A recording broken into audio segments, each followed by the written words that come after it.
মুহূর্তে নোয়াখালী এবং কুমিল্লার বন্যা পরিস্থিতির কি অবস্থা সেটি জানবার চেষ্টা করছি সহকর্মীদের মাধ্যমে। শুরুতে যাচ্ছি নোয়াখালীর সেনবাগ এলাকায়।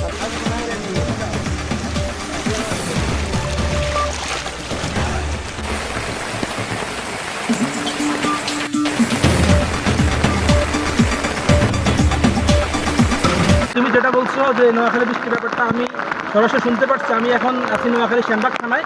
সেনবাগ থানার এক মানে বিলের পারে আমি এখান থেকে সরাসরি দেখতেছি যে মানে 2024 সালের মতো যে বৃষ্টিটা হয়েছে এবং মানে ভারত থেকে যে পানিটা এসেছে, আমার মনে হচ্ছে 2024 সালের মতো এই নোয়াখালীতে আবার বৃষ্টি হতে পারে। এখন আপনারা দেখতেছেন যে খালবিল সব ডুবে যাচ্ছে এবং হ্যাঁ, আপনাদের খালবিল সব ডুবে যাচ্ছে এবং আমাদের সামনে একটা বড় একটি পুকুর রয়েছে, সেই পুকুরটা অনেকটা ভিজে গিয়ে অনেকটা ডুবে গিয়েছে।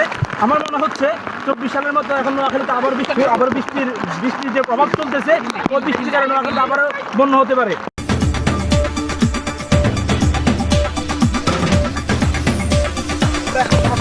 নোয়াখালীর দুজন বাসিন্দার সাথে তারা তাদের মনের অনুভূতি প্রকাশ করবে, মানে এই বৃষ্টির কারণে তাদের ক্ষয়ক্ষতি কি হচ্ছে এবং তারা কিভাবে দিন কাটাচ্ছে। আমরা তাদের পারিবারিক জীবন কিছু শুনতে চাইবো। ভাই, আপনার বাসা কোথায়? আমার বাসা সেনবাগ থানায়।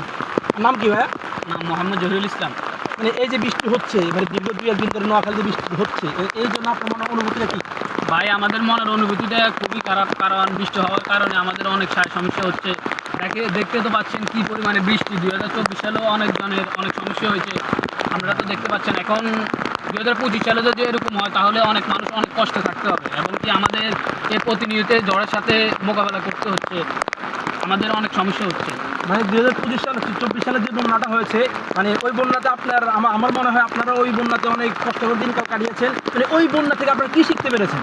আমরা একটা জিনিস শিখতে পেরেছি যে বন্যার সময় আমাদের মোকাবিলা করতে হবে, যত নিয়ম কানুন মেনে চলতে হবে, যথেষ্ট পরিমাণ খাবার আমাদের রাখতে হবে যেন বন্যার সময় কোনো অসুবিধা না হয়।